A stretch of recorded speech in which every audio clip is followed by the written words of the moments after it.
आज का हमारा टॉपिक है cell structure.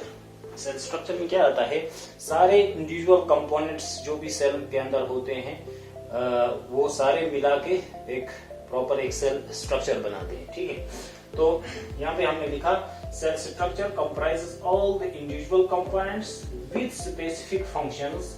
With specific function, उन सारे कंपोनेंट्स का अपना अपना स्पेसिफिक फंक्शन है। ठीक है, and the individual components are, उनमें इंडिविजुअल कंपोनेंट्स क्या क्या हैं देखो, उनमें सेल वॉल है, सेल मेम्ब्रेन है, साइटोप्लाज्म है, न्यूक्लियस है और साइटोप्लाज्मिक ऑर्गेनेलीज है। ये 5 इंडिविजुअल कंपोनेंट्स मिला के बनाते हैं सेल स्ट्रक्चर। ठीक है, तो सबसे पहले हम डिटेल में पढ़ेंगे सेल वॉल।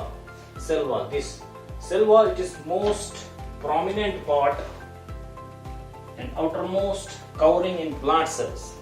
ये याद रखो, प्लांट सेल्स में होती है सेल वॉल, ठीक है, एनिमल सेल्स में सेल वॉल नहीं होती है। और मोस्ट प्रोमिनेंट, नुमाया एक जो है कंपोनेंट है प्लांट सेल का सेल वॉल। इसका काम क्या है, it provides shape, support and protection to the cell.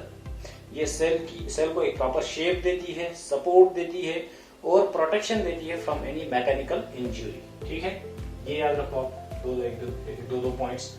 उसके बाद नेक्स्ट कंपोनेंट है सेल मेम्ब्रेन। सेल मेम्ब्रेन को हम प्लाज्मा मेम्ब्रेन भी कहते हैं। ठीक है, ये cell membrane it forms outermost part in animal sales.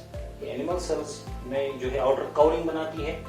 और ये क्या करती है, इसका काम क्या है, it permits movement of selective substances in and out of the cell. It permits selective substances in and out of the cell.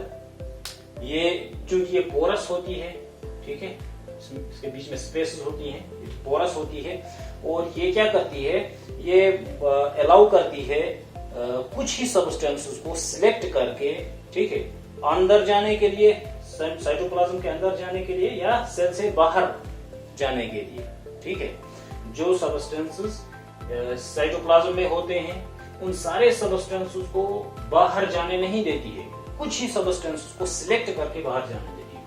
और जो भी सब्सटेंसेस सेल के बाहर होते हैं उन सारे सब्सटेंसेस को सेल के अंदर जाने नहीं देती है, उनमें से कुछ सब्सटेंसेस को सिलेक्ट करके जो है अंदर जाने देती है जिनकी जरूरत होगी। ठीक है, सेल के अंदर फॉर एग्जाम्पल मैं एग्जाम्पल दे दूंगा, क्लास में हो 10 बच्चे हैं यहाँ और 10 बच्चों में से मैं आपको कहूंगा 1 2 3 रोल नंबर 1 2 और 3 ये बाहर जाएंगे, बाकी नहीं जाएंगे, बाकी अंदर रहेंगे। या क्लास के बाहर होंगे बच्चे, मैं कहूंगा फलानी A B C, ये 3 लोग अंदर आएंगे। ठीक है, बाकी जो है बाहर रहेंगे। तो मैंने उनको सिलेक्ट करके अंदर लाया। ठीक है, और रोल नंबर 1 2 3 इनको सिलेक्ट करके जो है इन सारे में से 10-15 में से सिलेक्ट, इन 3 को सिलेक्ट करके बाहर जाने दिया। तो इसी तरह है सेल मेम्ब्रेन का भी यही फंक्शन है, यही रोल है। तो इसीलिए सेल मेम्ब्रेन को हम दूसरा नाम देते हैं सेमी परमिएबल और selectively permeable membrane. Third component है आपका साइटोप्लाज्म। सेल मेम्ब्रेन के अंदर तीसरा कंपोनेंट आता है साइटोप्लाज्म। ये जेली लाइक होता है, जेली मीन्स जैसे लॉग जैसा, ठीक है, या आप समझो इसे semi solid substance, gel like substance आप समझो, इस तरह का सब्सटेंस होता है सेल के अंदर। इसमें क्या होती है, all the cytoplasmic organelles are present, ठीक है, are present in it। all the cytoplasmic organelles are suspended in it या present in it। जितने भी साइटोप्लाज्मिक ऑर्गेनेलीज हैं, फॉर एग्जांपल आपका जिस क्या कहते हैं, माइटोकॉन्ड्रिया है,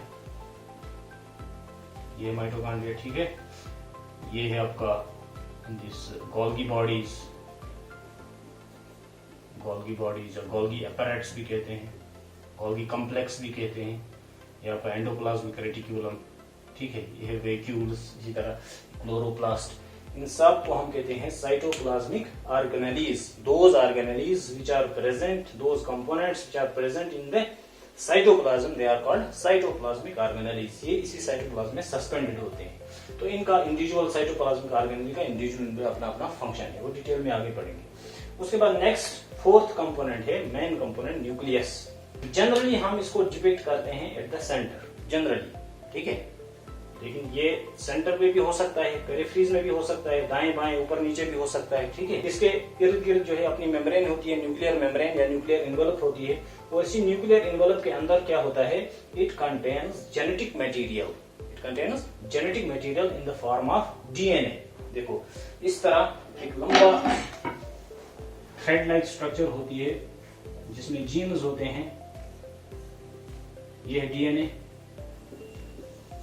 ये इसी न्यूक्लियस के अंदर होता है, लेकिन ये बड़ी लॉन्ग थ्रेड लाइक स्ट्रक्चर होती है।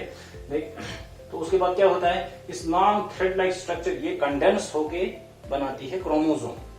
तो it contains this nucleus contains genetic material in the form of chromosome, ठीक है। इसी यही डीएनए जो है वो कंप्रेस होके कंडेंस होके दिस 8 लाइक स्ट्रक्चर बनाता है। इस 8 लाइक स्ट्रक्चर को हम कहते हैं क्रोमोसोम, CHROMOSOME, क्रोमोसोम। यही क्रोमोसोम्स होते हैं इसी न्यूक्लियस के अंदर, ये क्रोमोसोम्स, ठीक है। ऐसा समझ में। तो इसका अपना रोल है, वो आगे पढ़ेंगे हम डिटेल में। उसके बाद 5th कंपोनेंट है साइटोप्लाज्मिक ऑर्गेनेलीज। साइटोप्लाज्मिक ऑर्गेनेलीज ये इंडिविजुअल सारे, mitochondria, Golgi bodies, endoplasmic reticulum, chloroplast, ठीक है, लाइसोसोम्स, वैक्यूल्स, ठीक है, बहुत सारे हैं साइटोप्लाज्मिक ऑर्गेनेलीज। तो इन सब कौन कहते हैं, सेल ऑर्गेनेलीज और साइटोप्लाज्मिक ऑर्गेनेलीज। इनको हम डिटेल में पढ़ेंगे नेक्स्ट टॉपिक में।